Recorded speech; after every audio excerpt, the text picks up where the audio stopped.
அனைத்து ஜாதி அர்ச்சகர் ஆகலாம் என்ற திட்டத்தின் கீழ் அரசு சான்றிதழ் பெற்ற படிச்சவங்க கூட ஒரு பூஜையை செய்ய முடியல, வழிபாடு செய்ய முடியல. அவங்க இன்னைக்கு தாழ்த்தப்பட்டவர்கள், சூத்திரர்கள் என்று ஒதுக்கப்பட்டும் புறந்தள்ளப்பட்டும் இருக்கின்றார்கள். அப்ப ராஜாப்பட்டர், பிச்சை குருக்கள் போன்றவர்கள் மட்டும்தான் குடமுழுக்குல தமிழ் வழிபாட்டு உரிமையை அவங்க தொடர்ந்து கையகப்படுத்தி வச்சுக்கிட்டு இருக்கிறாங்க, குத்தகை ஒப்பந்ததாரர்கள் போல்.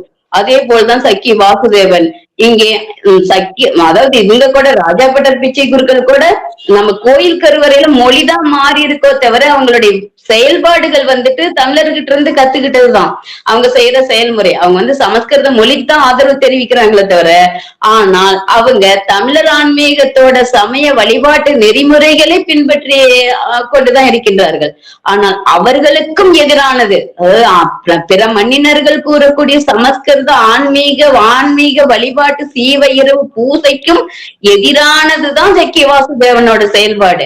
இன்னைக்கு 6 கால பூசை இன்னைக்கு பிராமணர்கள் கூட பண்றாங்க ஒவ்வொரு சிவன் கோயிலையும். அதை நம்ம குறை சொல்ல, என்னையும் விடுங்கன்னு தான் நம்ம சொல்றோம். எங்க தமிழர்